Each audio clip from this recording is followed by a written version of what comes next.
जिंदगियां हमारी बीत जाती हैं लोगों को राजी करने में। आप यकीन करें, मैंने वो लोग देखे हैं जो ज़हनी तौर पर थक गए, जो लोगों को मुतमईन करने में इतना ज्यादा बोले कि वो उनका जहन, वो याददाश्त खो बैठा कि मैंने कल क्या कहा था और आज मैं क्या कह रहा हूं। सिर्फ अवामी सतह पर अपने आप को क्लियर करते करते इतनी दूर निकल गए कि जाती जिंदगी कोई ना बची, अपना कुछ बचा ही नहीं। दोस्तों छोड़ो, इधर की दुनिया राजी की तो इधर की नाराज हो गई, इस तरफ के लोगों को खुश किया तो दूसरी जानिब के बिगड़ गए। अपने महबूब की रजा तलाश करो, अपने नबी पाक अलैहिस्सलाम की मर्जी पे चलना सीखो। हमारे दुनिया में सबसे बड़े, दुनिया और आखिरत में कोई खैर खा है तो वो मदीने वाले महबूब है। वो जो किसी गरीब की बात सुन के आंखों में आंसू आ जाते हैं ना, और वो किसी बेबस और बेकस और मजबूर की बात सुन के दिल नरम हो जाता है ना, तो ये तेरे सीने में एक मोमिन बैठा है जो तेरी तबीयत को उसके हक में नरम कर देता है। ये जो क्लीन शेव और पैंट शर्ट वाला नौजवान भी हुजूर की नात सुन के मदीने की याद में रोने लगता है ना, तो गलतियां अपनी जगह पे, कमजोरियां अपनी जगह पर ये जो अंदर तड़प है और ये जो अंदर दर्द है और ये जो अंदर कैफ है, ये अंदर एक मोमिन बैठा है। अभी बच्चा पैदा नहीं हुआ, अभी निकाह हुआ है, अभी शादी हुई है, लेकिन चढ़ती जवानी वाला नया नवेला दूल्हा जब मेरी तरह के किसी शख्स के पास आके कहता है ना, हजरत जी दुआ करना अल्लाह बेटा दे, मैंने हाफिज़े कुरान बनाना है, अल्लाह ताला अगर अपने फजल से मुझे बेटा दे तो मैंने आलिम दीन बनाना है, हुजूर का नात खां बनाना है, दीन के काम पे लगाना है, तो ये जो आरज़ुएं सुबह शाम मचलती हैं और ये जो तबीयत मायल होती है, तो ये अंदर एक मोमिन बैठा है। मेरे नबी पाक अलैहिस्सलाम ने फरमाया, सुबह क़यामत मेरे कुछ उम्मती ऐसे भी होंगे जिन्हें अल्लाह ताला नूर के मिंबरों पे बिठाएगा। फरमाया औलिया, सुलहा, अतकिया, उनका मकाम देखकर ना अल्लाह की बारगाह में तो रश्क करेंगे, कहेंगे क्या बात है, अल्लाह ने इन्हें कितना दर्जा अता फरमाया। मेरे अजीज, आप और मैं, हम इतने खुश नसीब हैं, इतने खुश देखो ना, नेकी का सिर्फ इरादा ही करते हैं, अल्लाह अजर अता भी कर देता है। और अगर कभी नेकी कर ले, उसकी तौफीक से फजल हो जाए, तो एक नेकी करो तो 10 से लेकर 700 गुना तक, और रब फजल करे तो उससे भी कई गुना ज्यादा अजर अता फरमाता है। अपने मकाम को तो समझ, अपना एजाज तो जान।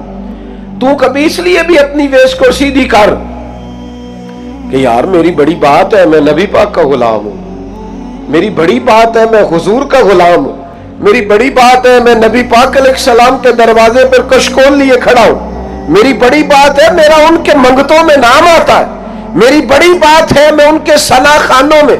मैंने पहले भी दोस्तों को एक दफा बताया था, फिर बताता हूं, बड़ी शुरू की बात है। एक जगह से महफिल मिलाद की तकरीब से मैं बाहर निकला तो एक नौजवान ने मुझे देख के आवाज कसी, कहने लगा वो मिलादिये जा रहे हैं। तो मैंने पलट के उसकी तरफ देखा तो परेशान हो गया। उसका ख्याल था मैं सुनूंगा नहीं, लेकिन मैंने सुन लिया। तो मैं उसके करीब गया और जब मैं गया तो परेशान हो गया कि अब जाहिर है ये कुछ सख्त सुस्त कहेंगे। तो मैंने उससे कहा यार एक दफा फिर कहना। तो अब उसके लफ्ज थोड़े संजीदा हो गए, थोड़े से लफ्ज उसने ठीक कर ली। कहने लगा मैंने कहा तो हम मिलाद मनाने वाले जा रहे हैं। जब उसके लफ्जों में थोड़ी खूबसूरती आ गई तो मैं हंस पड़ा। मैंने उसे कहा यार तू तो बिला वजह डर गया है, मैं तो मजा ले रहा था तेरी बात का, एक बारी फेर नहीं आग छड़ता। अब और मजबूत हो गए उसके लफ्ज। कहने लगा मिलाद शरीफ मनाने वाले जा रहे हैं। मैंने उसे कहा यार देखना, लोग मुख्तलिफ पार्टियों में भी तो होते हैं ना, मुख्तलिफ जमातों में भी होते हैं ना, अपने अपने लीडरों के नाम पर ताने भी तो खाते हैं ना, लोग बताते भी फिरते नहीं नहीं वो मेरा वो तल्लक नहीं है, मैं तो वैसे ही फलाने के कहने पर वजाहतें भी तो देते फिरते हैं ना। तूने भला मुझे ताना क्या दिया है कि मैं हुजूर का मिलाद मनाता हूं, मैं नबी पाक की नात पढ़ता हूं, मैं रसूलुल्लाह के फजाइल बयान करता हूं, تو یہ میرے لیے تانا نہیں ہے، یہ میرے لیے اعزاز ہے کہ جب سے شعور کی آنکھ کھولی ہے نہ میرے پاس کوئی سیاسی سفارش کرانے آتا ہے، کوئی جب بھی آ کے کہتا تھوڑا ٹائم نہیں دیتے، نبی پاک کی تعریف سننی ہے، حضور کی چند باتیں ہو، میں اپنی حیاتی تو قربان تھی ماں، ساری محمد محمد پکیندے گزر گئی، محمد محمد پکیندے گزر گئی، محمد محمد پکیندے گزر گئی، اور عدم سے لائی ہے ہستی میں آرزو رسول۔ دیکھو نا ہمیں کہاں کہاں لیے پھرتی ہے جستجو رسول، اور عجب ہی منظر ہو میدان حشر میں بے دم کہ سب ہو پیش خدا اور میں روبرو رسول صلی اللہ علیہ وسلم۔ تو یہ ناز کریں، اپنی زندگی میں بہت بڑا اعزاز جانے کہ ہم نبی پاک کے غلام ہیں۔ صحابہ جب یہ بات کرتے تھے تو گردن اٹھا کے کرتے تھے، حضور کے غلام جب یہ بات کرتے تھے تو سینہ کشادہ کر کے کرتے تھے، جب وہ کہتے تھے ہم نبی پاک کے غلام ہیں تو ان کی آنکھوں کی چمک دیکھنے والی ہوتی تھی، ان کا ولولہ، ان کا تنتنا، ان کا دبدبا، ان کے لہجے کا وقار، ان کے مزاج کا ٹھہراؤ، ان کی گفتگو کا پاک پن۔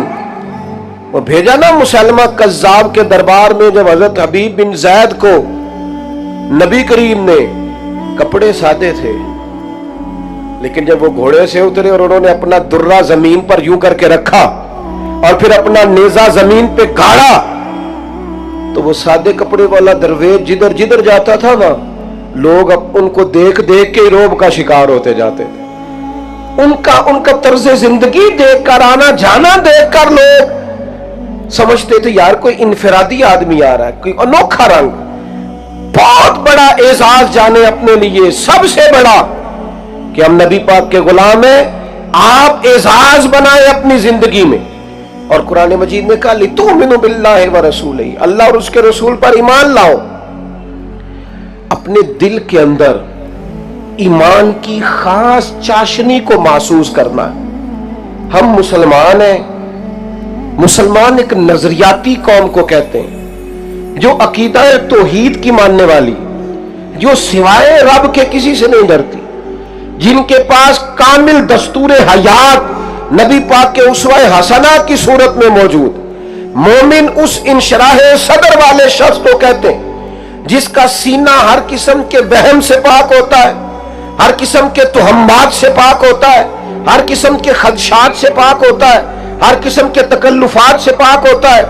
مومن اپنے ایمان کے سبب سے اپنے دل میں ایک عجیب سی ٹھنڈک اور اطمینان محسوس کرتا ہے، وہ قرار میں، سکون میں، اور دیکھنے والے کو محسوس ہوتا ہے کہ بڑا ٹھہراؤ آیا ہے اس بندے کی زندگی میں۔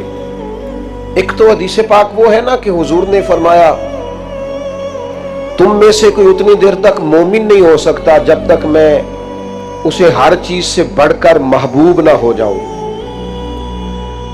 اور ایک حدیث پاک یہ بھی ہے، اس کو بھی آپ نے ضرور ذہن میں رکھنا ہے۔ حضور علیہ السلام نے فرمایا تم میں سے کوئی آدمی اس وقت تک بھی کامل مومن نہیں ہو سکتا جب تک اس کی نفسانی خواہشات اس دین کے تابع نہ ہو جائیں جو دین میں لے کے آیا ہوں۔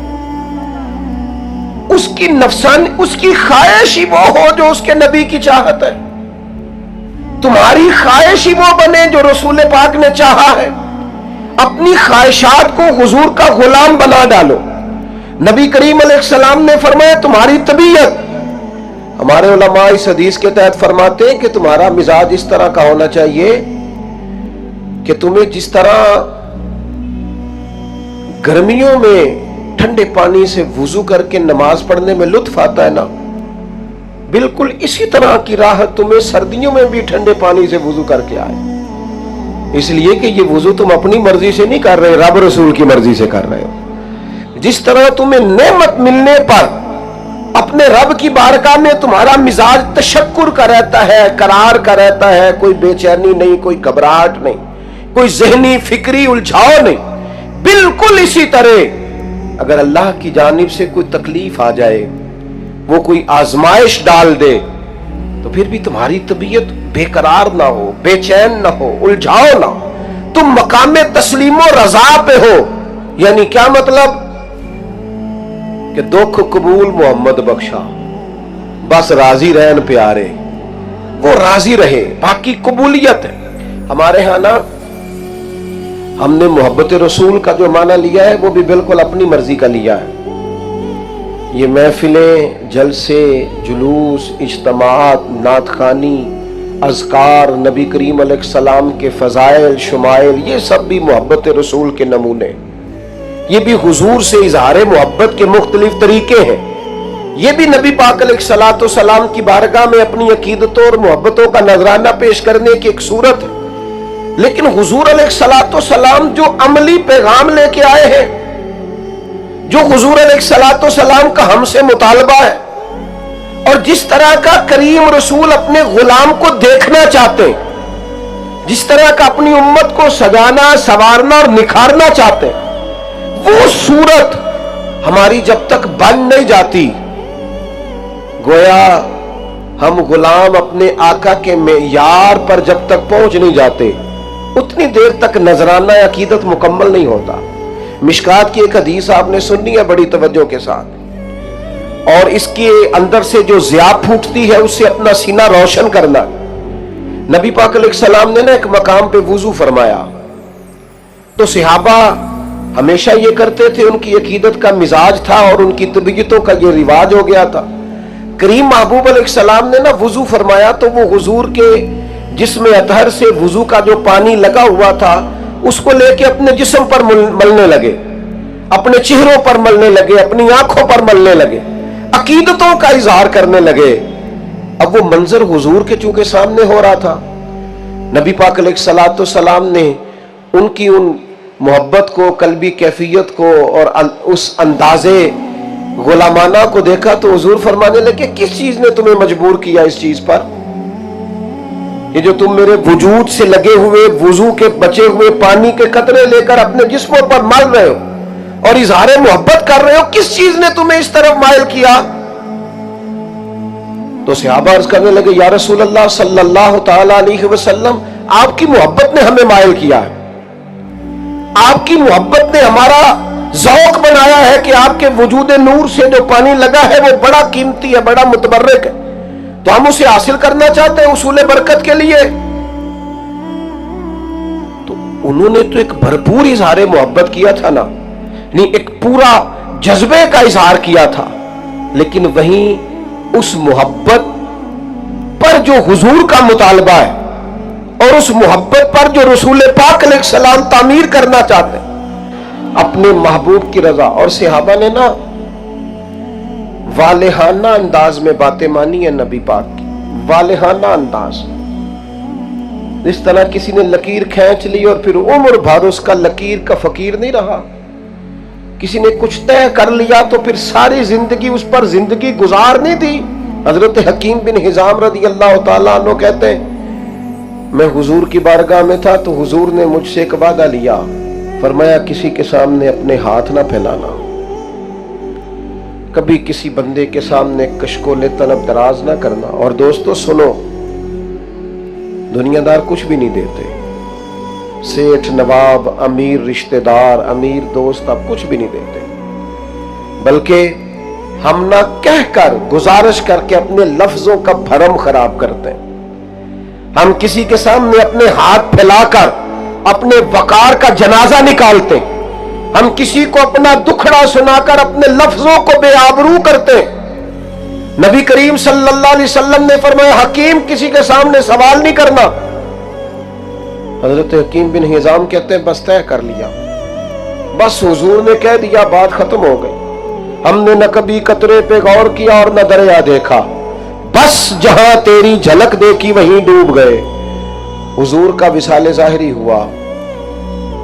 हजरत सिद्दीक़ अकबर ने उन्हें बुलाया, फरमाया मैं सबको वज़ाइफ दे रहा हूं, आप भी कबूल कर ले। कहने लगे, अबू बकर बाकियों को दे दे, मैं नहीं ले सकता, मेरी मजबूरी है। हजरत सिद्दीक़ अकबर का विसाले ज़ाहिरी हुआ। हजरत उमर का दौर आया, जनाब फारूक आजम ने बुलाया और बुला के कहा, हकीम ये कबूल कर ले, मैं सबको दे रहा हूं। जनाब हकीम बिन हिजाम कहने लगे, उमर नहीं चाहिए, किसी और को दे दे। हजरत सैयदना फारूक आजम रदी अल्लाह तआला अन्हु ने ना उनसे बात करके जब उन्होंने इनकार किया तो लोगों के मजमे पर नजर डाल के कहा, लोगों देखो मैं इसे देता हूं और ये कबूल नहीं करता। हजरत हकीम बिन हिजाम वहां से उठे और गोया ये कहते हुए उठे कि उमर नहीं ले सकता ना, मैंने करीम से वादा किया है कि किसी के सामने हाथ वो कोई भी हो, मैं अब रब रसूल से लिया है तो उसके बाद मैं किसी से कुछ कबूल है वादा जो कर लिया है। सानू ते कैद सज्जन दा कहना है, वो जिंज रखे ऐसा उंज रहना है। बस हुजूर ने कह दिया, बात खत्म हो गई। सहाबा ने ना उन चीजों पर पूरा डेरा डाल के रखा जो उन्हें हुजूर ने कही थी। उन्होंने पूरी खूबसूरती के साथ वहां पड़ाव डाला। उन्होंने कहा हमारे लिए हरफ आखिर है हमारे नबी पाक की बात। हुजूर पर ईमान लाए, ताजीमो तौकीर की और इस तरह की गुलामी की कि पूरी तरह हुजूर की गुलामी में महव हो गए। मैं और आप दो कश्तियों के मुसाफिर हैं। हम जिद्दत भी सारी ओढ़ना चाहते हैं, हम जो नया रिवाज आता है वो इख्तियार भी सारा करना चाहते हैं। लेकिन तकलीफ की बात यह है कि हम बेसुकून रहते हैं, परेशान रहते हैं, क्योंकि ऊपर से हम भाग भाग के दुनिया इख्तियार करते हैं और हमारे मन के अंदर हुजूर का गुलाम बैठा है। वो हमें बार बार आवाज देता है, नहीं वापस आ, तेरा घर तो कोई और है, तू वापस आ, तेरी जगह तो कोई और है, तू कहां जा रहा है, तेरा मकाम तो कोई और, तू लौट आ, तेरे लिए तो अल्लाह रसूल की बारगाह में इनाम कुछ और है। हजरत खालिद बिन वलीद रज़ी अल्लाह तआला अन्हु बड़े जर्नैल किस्म के आदमी थे और बड़े दलेर थे। जिंदगी मैदानों में गुजरी, परवाह नहीं की कभी इंसानों की, मिजाज नहीं था, आगे बढ़ते रहना, जिहाद में रहना, सफर में रहना उनका मिजाज था।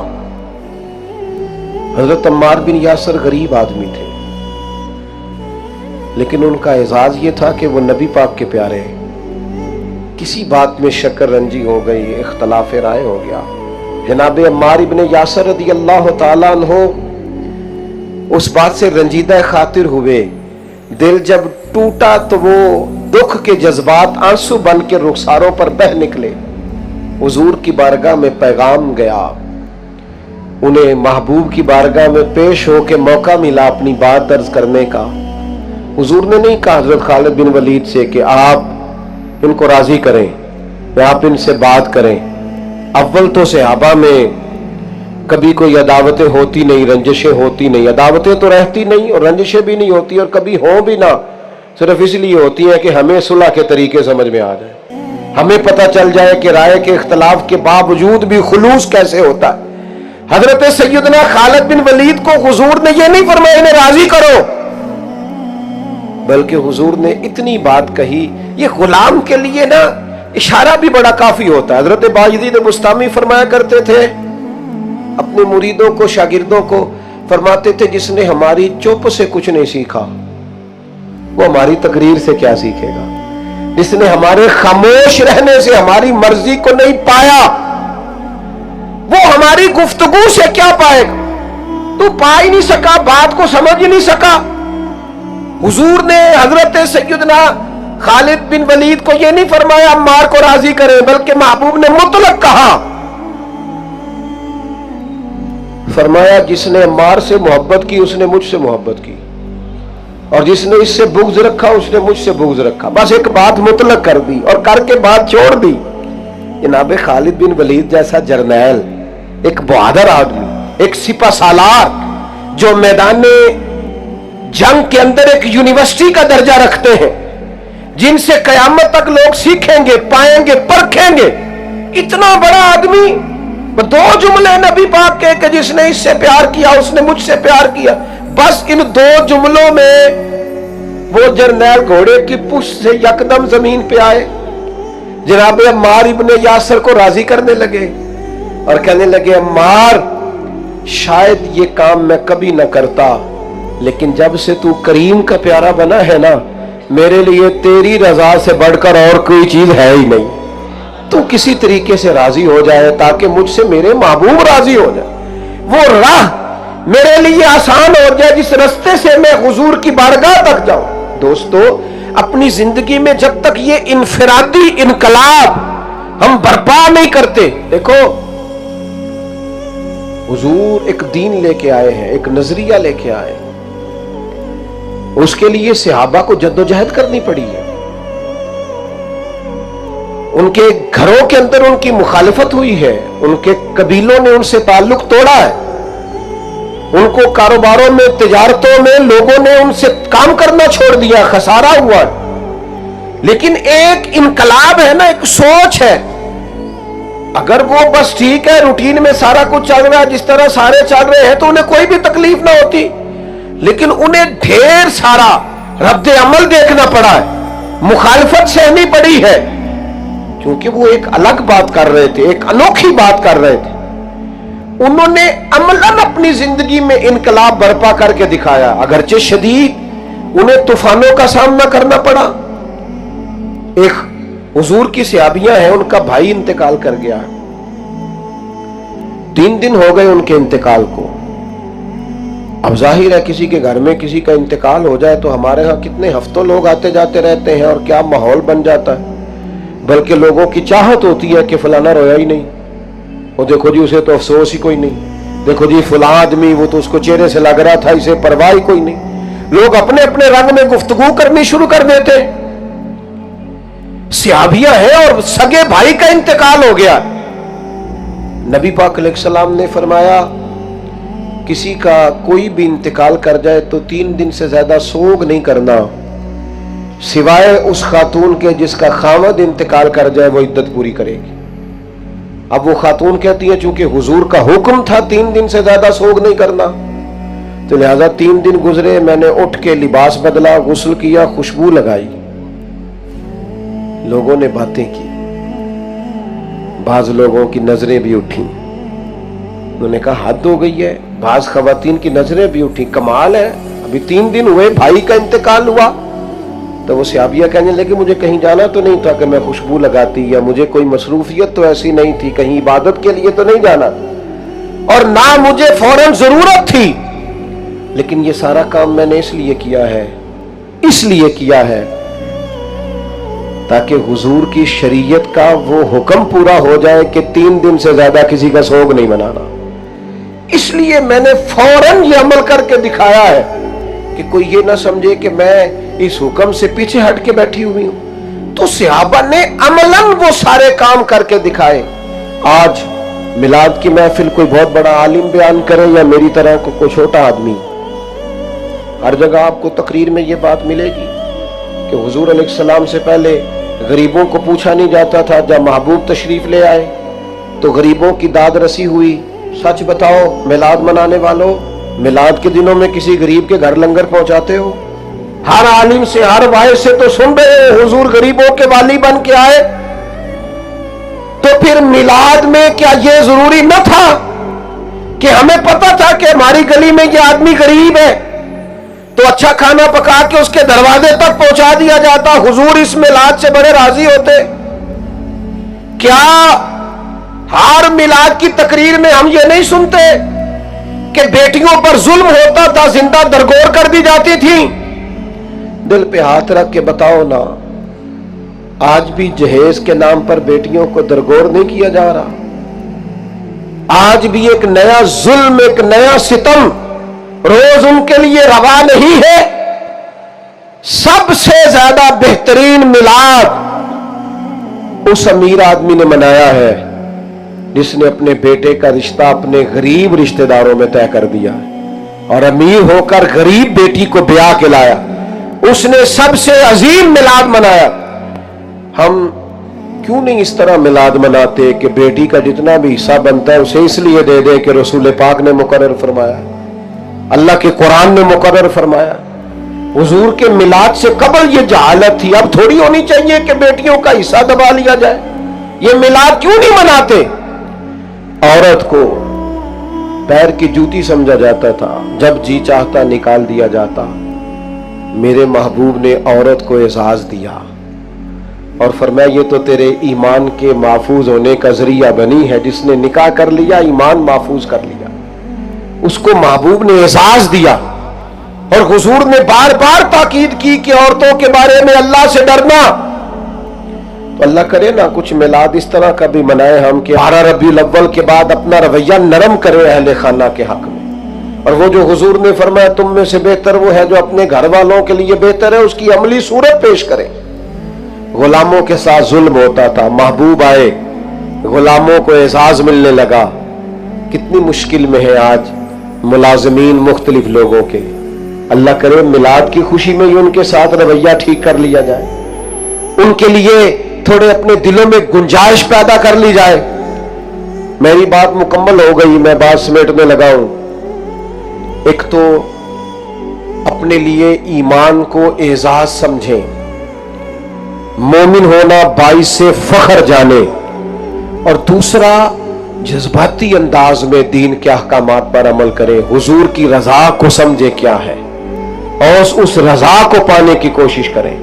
اور تیسری گزارش آپ کی خدمت میں یہ عرض کی ہے کہ وہ جو میلاد میں ہر سال ہم تقریر سنتے ہیں، بیٹیوں پر شفقت، خواتین پر شفقت، مظلوموں پر، غریبوں پر، لاچاروں پر، ملازموں پر، اس کا تھوڑا عملی ثبوت دینا شروع کریں۔